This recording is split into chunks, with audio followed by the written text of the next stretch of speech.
Friends, I have a Christmas and a New Year message for you. Jesus is the Prince of Peace and the way, the truth, and the life. But what does this mean in the context of our turbulent world that seems to be falling apart before our own eyes? I believe you too must have heard it said many times recently, or you might have said it yourself. The world is going mad. Seems that we are witnessing it all coming to the surface at the same time and in many places. Social hysteria and restlessness, spreading of lies, deception and delusion, spreading of nationalism and racism, fear, hate, confusion. People are divided, religion is politicized, nations are angry, tensions are high almost everywhere. And the extended season of pandemic and our impatience with it are not helping at all. The words of an Old Testament prophet Isaiah seem more than real today. Justice is driven back, and righteousness stands at a distance.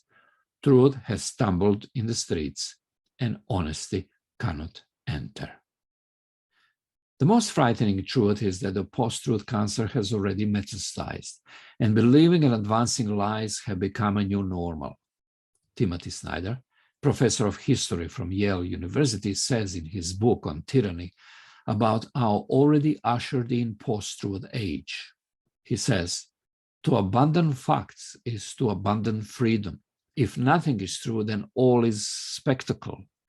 The biggest wallet pays for the most blinding lights." We have already witnessed the evil fruits of the post-truth surrealism in perpetual denial of the factuality of the January the 6th insurrection. And we are again witnessing it right now, as many are dying at this time, unveiling right before our own eyes in the forms of the wildest conspiracy narratives surrounding the pandemic. The urgent questions we ought to ask at this time are, how did we get here? How have we contributed to the crisis? And maybe the most important question is at this time, how do we get out of this predicament, especially since the climate of confusion and the sense of our powerlessness to make a difference may be too overwhelming? Frankly, despite the best of my efforts and my intentions, my confidence that I can make much of a lasting difference in the current state of a global confusion has been shattered a great deal. And I know I'm not the only one having those feelings of powerlessness at this time. We need much more. We need something more efficient to help us than our shattered self-confidence. We need to return to Jesus. Yes, I mean it. We need to return to Jesus. Well, I don't mean a populist or politically correct Jesus. I don't mean Jesus a revolutionary or a Jesus a political activist or a Jesus a nationalist, and God forbid a Jesus Christian nationalist, or Jesus a racial supremacist. Neither do I mean a wishy-washy, anything goes, all approving Jesus. Jesus was not born to be a leader of the never-ending chains of liberation causes and movements, more often than not misguided in their intentions. His mission was more dignifying than any of those, and was above all of them. He was born, he lived and died to deliver us into his world in which the uncorrupted peace, justice, and truth reign. Jesus will never allow himself to be used as a mascot for the short-sighted causes of this world. Nor do I mean a Jesus favored by our tribally divided Christian and denominational ideologies or theologies, tailored to the lackings of our itching ears and self-centered individualistic desires. My friends, we need Jesus of the Gospels and the New Testament, to whom, as the New Testament author of the book of Hebrews states in the opening verses, God has spoken fully, completely, without strings attached, without any ambiguity in the person of Jesus. The author of the book of Hebrews opens up his book with the words, "In the past, God spoke to our ancestors through the prophets and many times and in many ways, but in these last days," and those days include our days too, "He has spoken to us completely by his Son." In other words, we need Jesus, who is everything we are not, and yet everything that we ought to become. When we talk about those things that we need so desperately this time, such as peace and reconciliation, forgiveness, justice, empathy, sanity, human dignity for all, love, and especially truth, at a time when all of those are desperately missing, we need to go to someone who is in his substance all of those and more. Notice the claims of Jesus that have withstood the test of time. Jesus did not say about himself, "Come to me because I can give you good advice about the truth, peace, forgiveness, reconciliation, empathy, love, and justice."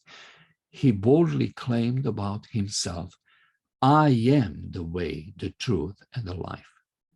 Jesus also said, "I am the bread of life. I am the light of the world. I am the door. I am the resurrection. I am the good shepherd." As if he was saying, "I am the real deal. I'm all of those things that you are so desperately lacking and desperately in need of: peace, empathy, love, justice, direction, and above all else, the truth."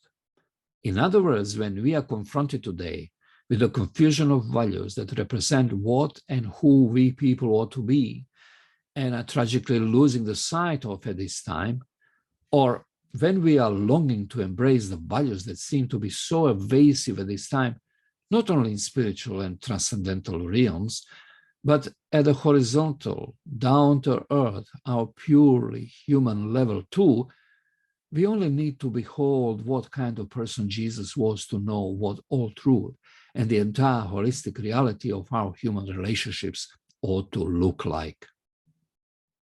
So, my friends, fellow travelers along the highways of the confusing and insane world, my invitation to you is to seek and behold Jesus in order to clear the fog that is surrounding us.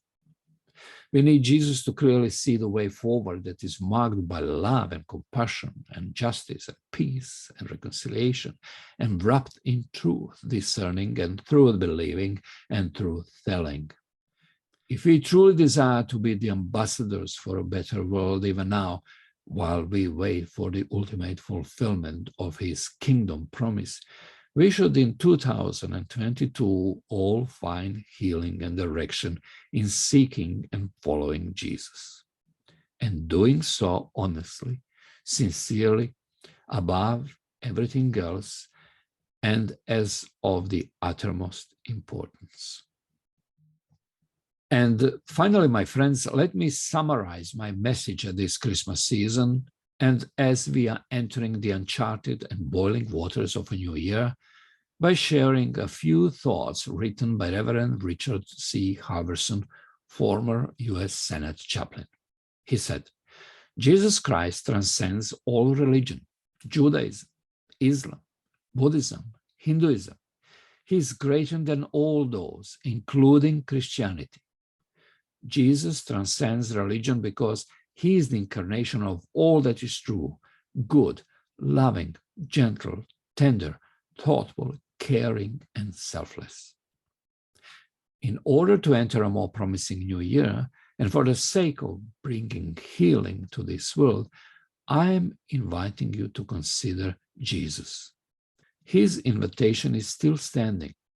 Come to me, all of you who are weary and burdened, and I will give you rest."